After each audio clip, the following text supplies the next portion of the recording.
Life at the cabin has been exciting and a little bit chaotic with all the recent renovations.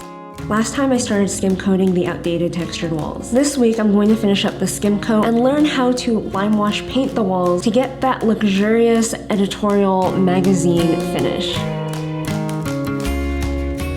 Good morning! Today I'm going to finish up the skim coat.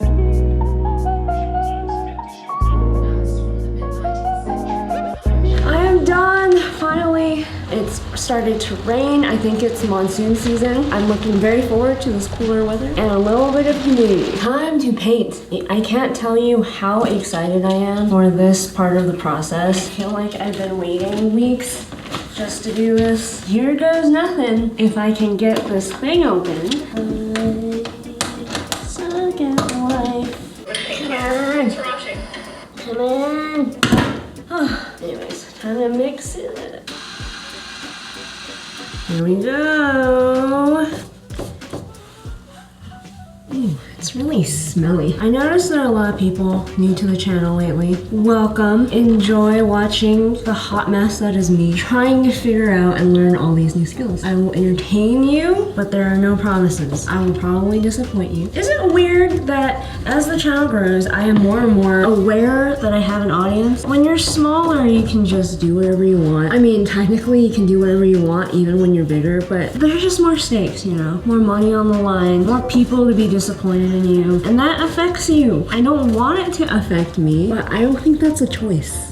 To kind of combat those feelings of imposter syndrome, I'm doing my best to put out good quality content. And what makes good quality content? As long as I think it's good quality. I've decided that I'm going to let these videos take as long as they need to take in order to post them. So far, it seems like every other week, because honestly, these things take time. I am not going to rush this for you. This is for me. I like making more money. Give me all the money. Give me the brand deals. Give me your money. Because I want to be able to do this until I'm old and gray. And that requires some kind of financial incentive. But contrary to popular belief, I am not doing this for any kind of fame or fortune or some kind of weird desire to be seen, because it actually makes me very uncomfortable. Since I'm posting every other week, I get anxious that in the in-between time, no one's gonna watch my videos anymore, because everyone says you have to post every single week on YouTube, every single day. Post as much as humanly possible, even if it kills you, because that is the path to success. It technically was very difficult to do that even when I was just drawing and painting, because sometimes a drawing and a painting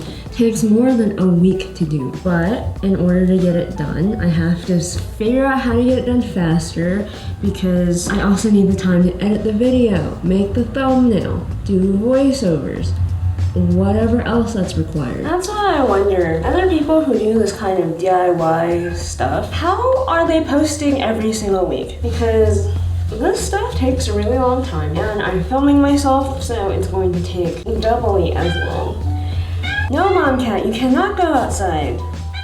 The coyotes will eat you. The other day I accidentally opened the sliding doors a little bit to let some fresh air in, because I'm too lazy to install the screen doors right now. They took it off when they sold the house. Mom Cat is very flexible. Wiggled through it, escaped for a few hours. Now, she's had a taste of freedom and wants to go back outside. Except I can't, because she's gonna get eaten. She's old. Let me stop talking to you guys and focus on this.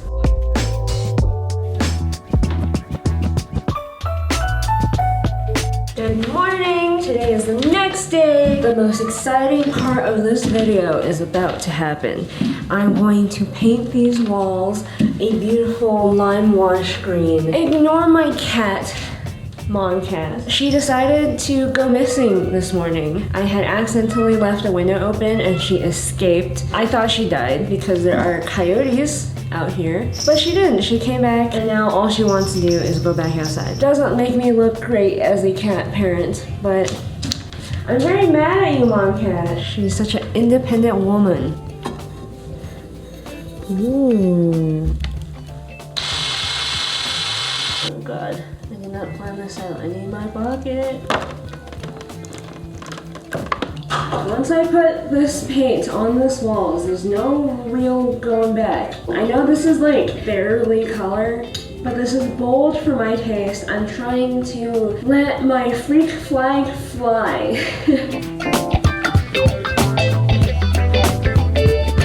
This paint actually smells kind of good. The primer smells god-awful. It's time to use this big old masonry brush, specifically for lime washes, to paint big old clouds. Spilled some paint. YOLO!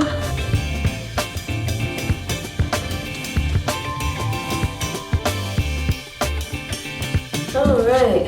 The first coat is on. I'm not sure about the color so far. It's a lot. It's a huge change from white. I don't know. I have to sit on it and see how I feel about the color. Good morning.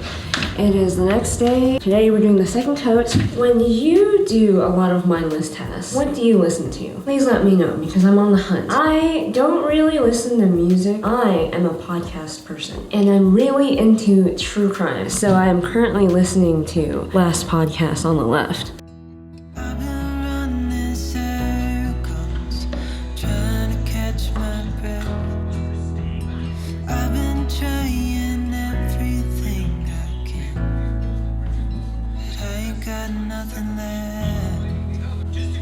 Something that I've been really struggling with since moving out here, escaping the 9-to-5 life, is learning to slow down. I have been a high achiever for most of my life, and I've been running this life, the simulation, like I am going to die tomorrow. Because of that, you can imagine how anxious and stressed out I have been my entire life. That doesn't just stop when you pick up and move to a cabin in the woods. My mind keeps going. I started thinking about this when I was watching this intermittent fasting video by this doctor who used to be an Olympian. He said that sometimes patients come to him and they go like, I don't understand. I'm doing everything right, but I'm not losing any of the weight. So he does some blood tests and he finds out that these people, their adrenals are shot. Basically, they're very stressed out. So he asks them, are you really stressed out? Because that's probably why. That's keeping you from losing your weight and just having a generally better, healthier life. And they're like, no, I'm perfectly fine now. But when I was younger, I used to be really stressed out. And he says, that's what doctors mean. Stress builds up over time. It affects you far beyond being in the immediate stressful situation. After I graduated art school, I had pulled a lot of all-nighters. I was in a constant state of stress and, for lack of a better term, fight or flight mode. I hadn't been to the doctor in a really long time. So I went to the doctor, got a bunch of blood tests done, and I was maybe 21 at the time. I had so many health problems from treating myself very poorly. I had heart palpitations. That's how deep in hustle culture I was. And it just got worse when I got hired in Hollywood. I was gagging, I gained a lot of weight. It was just not good. And I was trying my best to get my life together. I was exercising. I wasn't happy. I was still extremely stressed out. The first 2 years of leaving that life, that was all still affecting my body and all that stuff. Now, I feel like I'm finally healing. But every once in a while, I'll wake up just incredibly full of stress and anxiety with no real way to manage it. Being here, though, has been the most healing, best thing for me. It makes me emotional just talking about it. But I guess what I'm trying to say is that it takes time to adopt this slow living lifestyle. I think going from going 10,000 miles an hour every day for most of my life to allowing myself to just slow down and relax is not going to happen overnight. It's a mental shift. It's never going to be perfect, but I'm just happy I have the space and the time to heal, even though that feels really woo-woo and cheesy and silly. I'm glad I was able to do this for myself. And this week really taught me that, I guess, to slow down and to be okay with slowing down and for things to take a little bit longer to do. I haven't completely stepped into this new mental shift yet, but one day I will, and I know it just takes time. I am so happy with the results of the Limewash paint. The first coat wasn't perfect, but I learned to trust the process, and the second coat I think looks really, really good. Now that the walls are finished, it's time to prep and install the new flooring. If you want to follow along with me on this DIY series, make sure to like and subscribe.